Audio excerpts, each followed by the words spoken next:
Assalamu alaikum students. I hope all of you are fine. Today we are going to read about clouds and rain. Dear students, the sun warms the water in the ocean and lakes. Water evaporates with the heat. सन हम पानी को oceans में यानी समंदर में और झीलों में गर्म करता है.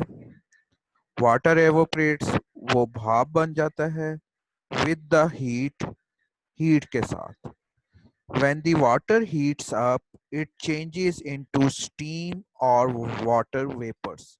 जब पानी गर्म हो जाता है तो ये पानी तब्दील हो जाता है भाप में या वाटर वेपर्स में. These vapors collect and rise to form clouds. ये वेपर्स फिर जमा इकट्ठे होते हैं और ऊपर आसमान की तरफ बुलंद होते हैं और क्लाउड्स बन जाते हैं. The higher the water vapors go, the cooler they get. जितने वो हाई जाते हैं, जितनी ऊंचाई पे ये वाटर वेपर्स पहुंच जाते हैं, उतने ही ज्यादा वो कूल हो जाते हैं, ठंडे हो जाते हैं. The water vapors turn into water droplets. फिर उन क्लाउड्स में मौजूद जो वाटर वेपर्स होते हैं वो वाटर ड्रॉपलेट्स यानी बारिश के कतरों में तब्दील हो जाते हैं. When the droplets become heavy, जब वो बहुत ज्यादा वजनी हो जाते हैं, they fall down as rain. तो वो रेन की सूरत में जमीन पे आते हैं. अब हम एक पिक्चर के जरिए इसको एक्सप्लेन करते हैं. इस पिक्चर को हम वाटर साइकिल भी कहते हैं. ये पिक्चर देखें. इस पिक्चर में ये हमारे पास दिस इज द लेक और सी is present there. Sun is also present there shown in the diagram.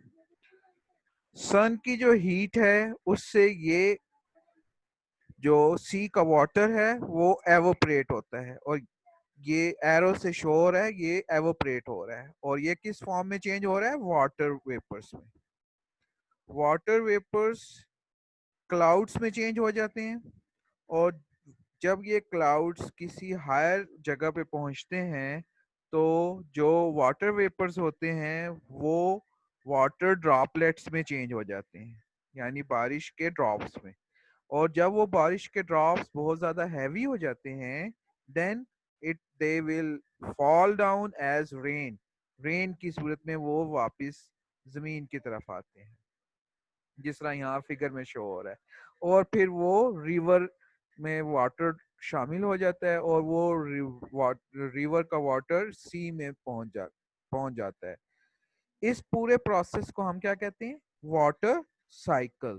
तो वाटर साइकिल में क्या होता है सी से वाटर एवोपरेट होता है सन की वजह से और वो एवोपरेट होके क्लाउड्स बनाता है.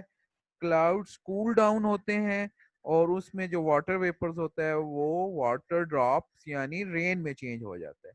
जब उनका वजन बहुत ज्यादा होता है तो वो रेन की सूरत में जमीन पे वापस आते हैं. इस प्रोसेस को हम वाटर साइकिल कहते हैं.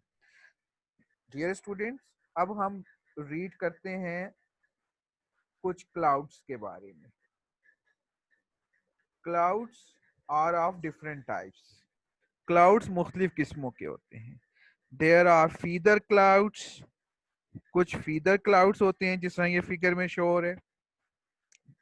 क्लाउड्स होते हैं लेकिन वो पैचेस की फॉर्म में होते हैं, टुकड़ों की फॉर्म में होते हैं.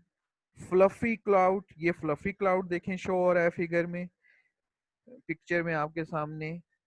ये क्लाउड्स एक दूसरे से दूर दूर होते हैं, इनको हम फ्लफी क्लाउड्स कहते हैं. एंड डार्क रेन क्लाउड्स, ये थर्ड फिगर में डार्क रेन क्लाउड्स शो हो रहे हैं.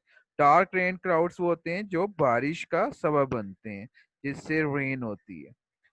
Look at the clouds in the sky. Can you tell what kind of the clouds are these? अब आपने ये देखना है कि जो क्लाउड्स जब बनते हैं तो उनमें से वो कौन सी टाइप के होते हैं। जब रेन हो रही होती है तो कौन से क्लाउड्स होने चाहिए?